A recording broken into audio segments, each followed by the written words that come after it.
But yeah, for my number 8, I had Tenet, that little movie that I don't think anyone. I have not heard of it. Yeah. You might have to Wasn't explain it the supposed plot. to save something?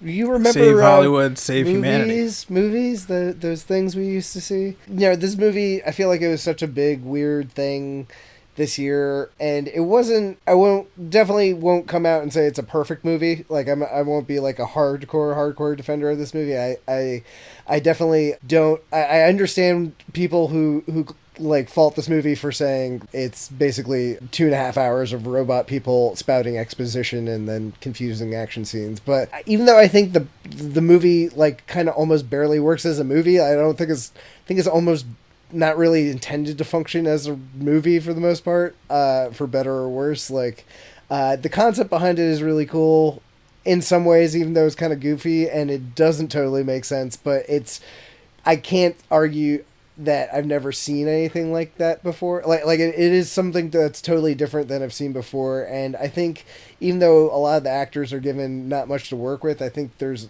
a lot of really good actors there, like kind of try to do their best with the material they're given. And really the big thing was any movie that like basically sends me down those YouTube rabbit holes listening to physics, interviews with physicists like about the science of these weird sci-fi plots, is enough to like make me say it was worth the price of admission. And I'm not Christopher Nolan's best, but I think it's like actually a commendable one. And yeah, it's definitely worth a watch. Yeah, I mean, we talked about it months and months. I think during the summer or something, we talked about it briefly, and you had seen it, and I hadn't yet seen it.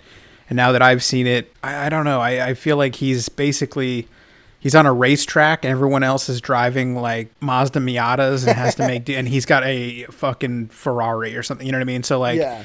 If you have the budget to fly planes, that they bought a plane and then they just drove it into a building, Right? Kind of for the scene of it, like, and then to kind of make a movie that just so many people are going to be kind of confused by, it just seems so weird. Like, Right. if you're going to go for the Michael Bay just giant plane explosion angle of like, I need a movie that's going to save the industry because it's so awesome, but then he made it so incredibly non-basic enough to basically follow. Well, like, I mean, I'm sitting there watching, like, I don't understand, like, who is this made for? Well, it's not like a I do feel like the whole thing with like, on top of Christopher Nolan's whole like, oh, I gotta save cinema because that's my like whole thing. But like I feel like this movie in particular, like watching it a second time now, was like very clearly geared. There's a lot of like subtext in there that feels like it's geared towards like, oh, this is cinema, like look how big the screen is. Like it opens with a theater that like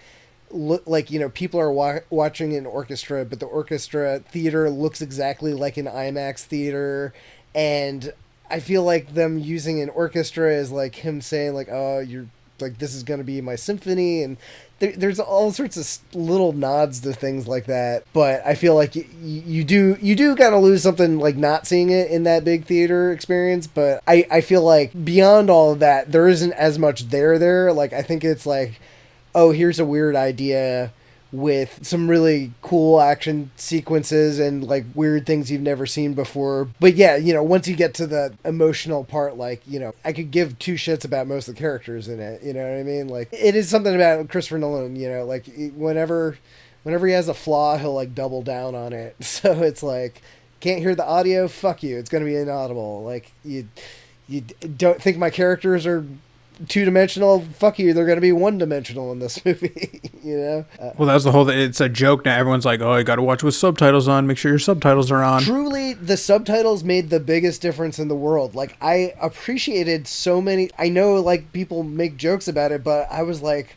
oh, that makes so much more sense. Like, they have so many things in this movie that they just kind of toss off in one line, like literally one line that like has so many implications that like, yeah, I'm sorry, bro. Like, I get like impressionistic, whatever filmmaking. That's cool if your movies aren't fucking just super duper dense and everything. I don't get the way he thinks sometimes. But anyway, so yeah, because of conversations like this, that's why I liked it this year, because it just makes for interesting dialogue between people. Yeah, I'm thankful that we at least got to kind of see it. It's a fun movie. It's weirdly confusing.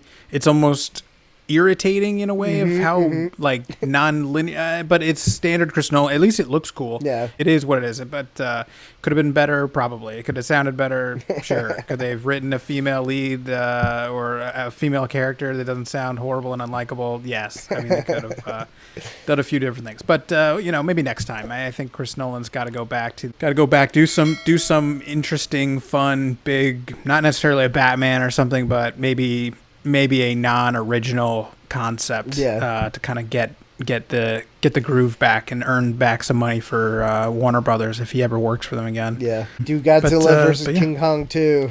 Christopher Nolan's Godzilla versus King Kong. I'd watch it. Yeah.